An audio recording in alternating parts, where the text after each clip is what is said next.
J'ai pas mal de fois reçu des questions sur la différence entre un joint de rupture et un joint de dilatation.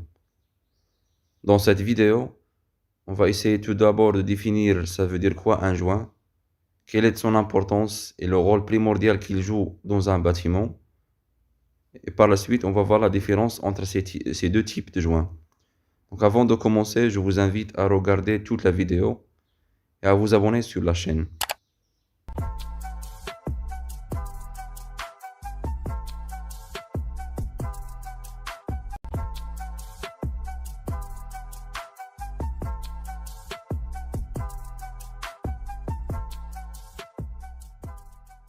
Donc, comme définition simple et basique d'un joint, c'est en fait le vide qui réside entre deux blocs de bâtiments ou bien entre deux bâtiments différents. L'objectif primordial, c'est en fait de faire une séparation entre les blocs d'un bâtiment ou bien entre deux bâtiments différents dans le but d'éviter que les instabilités au droit d'un bâtiment ou bien d'un bloc n'affectent pas l'autre bâtiment ou bien l'autre bloc du bâtiment. S'il y a des mouvements, des instabilités, quelque chose comme ça, donc ça va seulement se limiter au droit du bloc concerné et ça ne va pas se transmettre vers le reste du bâtiment. Donc c'est en fait le principe de la mise en œuvre des joints. On va commencer par les joints de dilatation. Donc déjà comme notion basique, on sait tous que le béton armé change ou bien son volume varie lors des périodes chaudes et lors des périodes froides. D'accord? Lors des périodes froides, nous avons une restriction et lors des périodes chaudes, nous avons une certaine dilatation. C'est un peu difficile de faire ces remarques. Pourquoi? Parce que c'est dans une échelle microscopique, à savoir même millimétrique.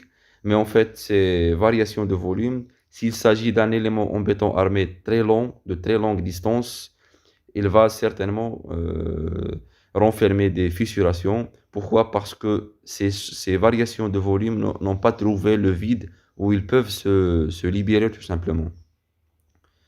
Donc ce problème ne se pose pas pour les petites constructions, bien pour les petits bâtiments qui n'ont pas de très longue distance de dimension, c'est-à-dire des surfaces qui sont en général inférieures à 200 mètres carrés. Donc ici, ça ne se pose pas le problème de la mise en œuvre des joints de dilatation. Par contre, comme vous pouvez voir dans l'image à la droite, donc ici, lorsqu'il s'agit de grands bâtiments, de grandes longueurs de dimensions, donc ici, il y a certainement lieu de mettre en place des joints. Donc à quelle distance faut-il placer un joint de dilatation? Donc en fait, il y a une remarque que j'aime bien souligner ici, c'est qu'il n'y a pas de réglementation précise sur la longueur maximale des éléments en béton armé, mais en fait, elle est en général comprise entre 20 mètres et 30 mètres, et c'est en fonction de la zone climatologique où se situe le bâtiment.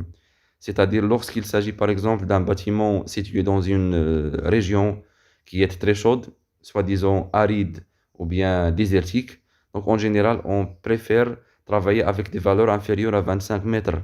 Sinon, s'il s'agit des zones qui sont humides ou bien semi-humides, par exemple, donc en général, on procède par une longueur maximale entre 25 et 30 mètres. Et c'est au bureau d'études de déterminer la valeur exacte en fonction de ces données climatologiques. D'accord? Si, à titre d'exemple, ça dépasse la distance maximale, c'est-à-dire on prévoit un bâtiment de très longue, qui a un côté très long tout simplement, donc ici il faut obligatoirement mettre en place un joint de dilatation afin de libérer, comme je viens de dire, ces restrictions et ces variations de volume en gros. D'accord? Donc la remarque que j'aime bien souligner ici, c'est que le joint de dilatation, ça ne touche pas le fond des fondations, les semelles. C'est une séparation entre les poteaux, entre les poutres, entre la structure supérieure du bâtiment sans toucher ce qui réside au niveau des fondations tout simplement. D'accord? Donc la fondation qui renferme le joint de dilatation, elle est séparée, ces poteaux ils sont séparés avec le joint alors que le pied ou bien la semelle n'est pas divisée en deux. Et il y a lieu en fait de mettre en place une double nappe parce qu'il y a deux appuis différents. Double nappe en général qui s'utilise pour le cas d'une telle ou bien d'un tel type de fondation. On passe directement maintenant au joint de rupture. Donc déjà, comme j'ai spécifié lors d'une ancienne vidéo, lorsqu'il s'agit d'un ancien bâtiment et d'un nouveau bâtiment qui sera construit, il y a lieu de mettre en place le joint de rupture et les fondations seront excentriques au niveau des extrémités. D'accord? Mais au fait, il y a d'autres types, ou bien il y a d'autres cas où on peut recourir au joint de rupture. À titre d'exemple, nous avons un bâtiment, un seul bloc de bâtiment qui sera, ou bien le même bâtiment, il sera construit avec une différence d'étage entre une zone et une autre zone.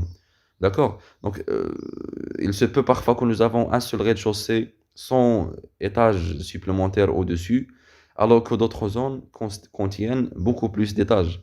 Exactement comme l'exemple que je traite avec vous. Donc ici, il y a lieu de mettre en place un joint de rupture. Pourquoi? Parce que la zone qui contient beaucoup plus d'étages, il va bien sûr appliquer beaucoup plus de charges sur le soldat 6 tout simplement. Alors que la zone qui ne contient que le rez-de-chaussée, la descente de charge ici, elle est très faible. D'accord? Donc afin que le bâtiment n'ait pas tendance à s'incliner vers le côté qui contient beaucoup plus de charges, donc on fait un joint, c'est-à-dire le tassement immédiat de la zone qui contient plus d'étages, il sera différent du tassement immédiat que va subir la zone qui contient seulement un seul étage. D'accord? Mais en fait, le système fondatif ici, il doit être séparé intégralement. Et ce n'est pas comme le cas des joints de dilatation. D'accord? Donc nous avons ici des semelles excentriques qui sont complètement séparées. Donc le bâtiment à la droite, ou bien le bloc à la droite, il peut mouvoir indépendamment du bloc à la gauche. Et si on fait la même chose lorsqu'il s'agit d'un bâtiment qui contient un sous-sol de manière partielle, c'est-à-dire le sous-sol ne concerne pas toute l'emprise du bâtiment. Donc ici, la descente de charge du même pour le côté qui contient seulement un rez-de-chaussée ne sera pas la même chose pour la zone qui contient un sous-sol.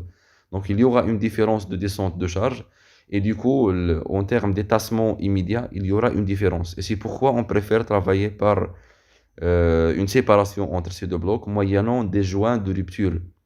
Et ici, juste pour le sous-sol, à titre indicatif, en général, les sous-sols, afin de vaincre les poussées de terre, on n'utilise pas des fondations, des semelles isolées ou bien même parfois des semelles filantes. En général, on utilise des radiers généraux. Pourquoi? Parce qu'il y a des voiles qui vont se construire là-dessus. En général, je dis en général, c'est pas une règle, voilà, qui va pour tous les types de projets. D'accord, donc en fait, c'est ça la différence simple entre les joints de rupture et les joints de dilatation. J'espère que j'ai bien expliqué ces deux notions ainsi que leur objectif et la différence entre, ou bien les différences entre elles. Donc merci à vous, à une prochaine vidéo.